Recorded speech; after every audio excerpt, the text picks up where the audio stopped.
Road அப்படின்னு சொல்லிட்டு right சைடுக்கு 500 மீட்டர், லெஃப்ட் சைடுக்கு 500 மீட்டர் எடுத்த 14 கிலோமீட்டர்ல 3748 ஏக்கர் நிலத்தை வந்து இப்போ அரசு கையகப்படுத்தி இருக்கிறது.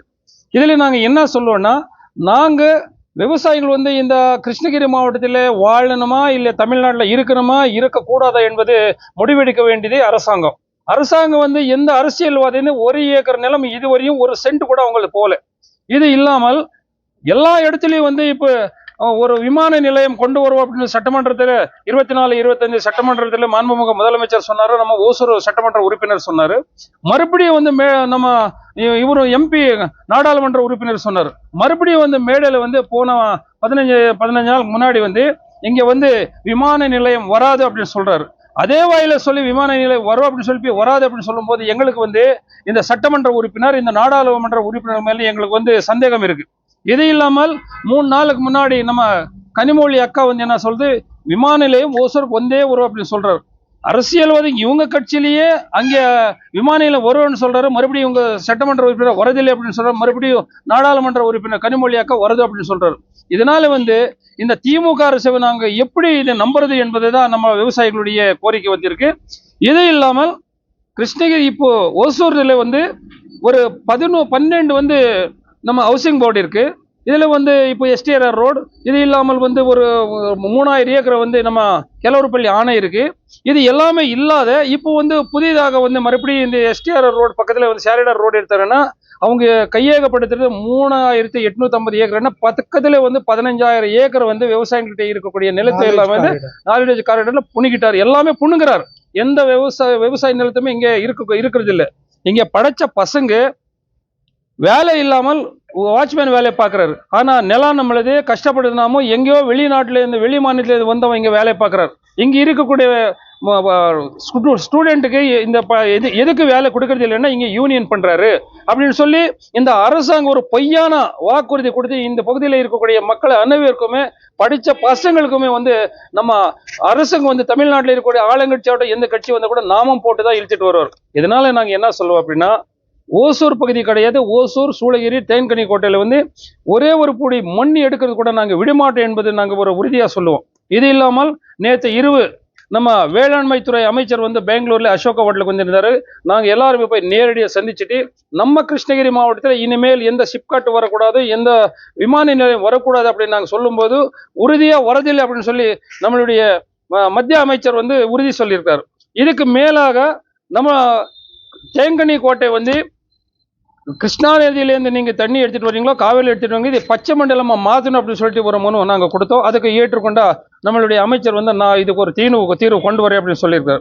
இது இல்லாமல் கிருஷ்ணகிரி மாவட்டத்திலே கிடையாது, தமிழ்நாட்டை முழுவதுமே 2010 2020 வரையும் இந்த ரோஜா, டேரா, சம்பங்கி போட்டான்னா 25,000 வந்து இழப்பீடு தொகையை இந்த நாற்று வாங்கிட்டு வந்து நீங்கள் மருந்துக்கு அப்படின்னு சொல்லி அந்த காலத்தில் இந்த ஆட்சிக்குழு வழங்கி வந்துருச்சு. இப்போ 2021 இந்த 25, 26 வரைக்கும் இதுவரையும் எந்த ஒரு பயன்பாடுக்குமே எந்த ஒரு மானியமும் மக்கள் வந்து பார்க்கவில்லை. இதுக்கு ஒரு மனு கொடுத்தோம். இது இல்லாமல் சொட்டு நீர் பாசனம் 7 ஆண்டுகள் இருக்கிறது, 5 ஆண்டுகளை மாற்றி கொடுங்க அப்படின்னு சொன்னோம். அப்புறம் வந்து பசுமை வீடு 1/2 ஏக்கர் இருந்துச்சு, இப்போ 1 ஏக்கரை கூட 2 ஏக்கரை கொடுங்க அப்படின்னு சொல்லி ஒரு மனு கொடுத்தோம்.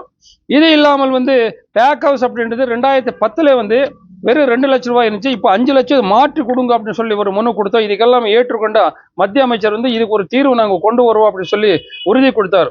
இது இல்லாமல் தமிழ்நாட்டில் இருக்கக்கூடிய 40,000 கோழி பண்ணைகள் விவசாயிகளுடைய பாதிப்புக்காக இதுல வந்து 5 லட்சம் தொழிலாளர்கள் வந்து வேலை செய்யக்கூடிய நிலைமையில வந்து இந்த கஷ்டத்தை வந்து நம்ம தமிழக விவசாய பாதுகாப்பு சங்கத்தின் நிறுவனர் வழக்கறிஞர் ஈசன் முருகசாமி கிட்ட வந்து இந்த விவசாயிகள் ஒரு முறையிட்டு இருக்கும் போது இதுக்காக நம்ம போராடி இந்த பேச்சுவார்த்தைக்காக முத்தரசு பேச்சுக்காக சென்னையில் நந்தனவனத்தில் இந்த கால்நாடு மருத்துவ அலுவலகத்து முறை பேசும்போது அது நமக்கு தீர்வு வரல என்ற ஒரு நோக்கத்தில் வந்து போராட்டு கொண்டிருக்கக்கூடிய விவசாயிகள் 8 பேர் பொய் வழக்கு போட்டாச்சு.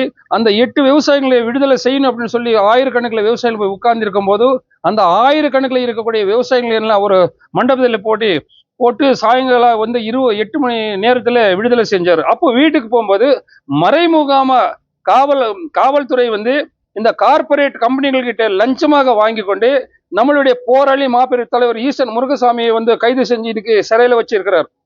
இவங்க வந்து இல்லை நம்ம தமிழ்நாட்டில் ஏதாவது குவாரை கொள்ளையடிச்சாரா, இல்ல ஏதாவது பேங்க்ல கொள்ளையடிச்சாரா, இல்ல போனா ஏதாவது எம்சன் கிரஷர்கள் ஏதாவது ஆவணங்கள் இல்லாத இவங்க பயன்படுத்துறாரா, எந்த குற்றம் செய்யாம நம்மளுடைய உரிமைக்காக நம்ம 40,000 குடும்பங்கள் விவசாய குடும்பங்களுக்காக 5 லட்சம் இந்த ஊழியருக்காக போராடி அந்த பேச்சுவார்த்தையில் ஒத்துழைப்பு வராதனால வந்து இவங்க விரோதமா வந்து அரசுக்கு இது விரோதமா பேச்சு இருக்கிறதுனால வந்து தமிழக அரசு காவல்துறை ரெண்டுமே சேர்ந்து இப்போ நம்மளுடைய போராளி மாபெரும் தலைவர் ஈசன் முருகசாமி வந்து இன்னைக்கு வந்து சிறையில வச்சிருக்காரு எங்க வேலூர்ல.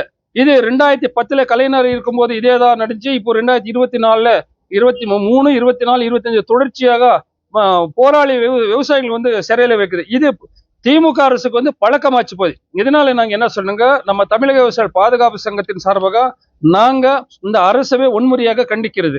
இது இல்லாமல் காவல்துறையை வன்முறையாக கண்டிக்கத்தக்க அந்த மறைமுகமா இருந்து பிடிச்சு கொடுத்த இந்த எஸ்ஐ டிஎஸ்பி மேல 2 அரசு துறை ரீதியாக அவங்க வழக்கு பதிவு செய்யணும். இது இல்லாம இதனால இருக்கும்போதுதான் நம்ம தமிழகத்தில் இருக்கக்கூடிய அனைத்து விவசாய சங்கங்கள் ஒன்னா இப்போ சேர்ந்து நேற்று முன்தினம் வந்து திருச்சியில மாபெரு ஆலோசனை கூட்டம் நடந்துருச்சு. அடுத்த தேர்தலில் என்ன நடக்குது என்பது நம்மளுடைய விவசாய சங்கங்கள் எல்லாம் மாநில மையம் தான் தீர்மானம் செய்யுது என்பது நாம் கிருஷ்ணகிரி மாவட்ட சார்பாக நான் தெரிவித்துக் கொள்கிறேன். இது இல்லாமல் நாளை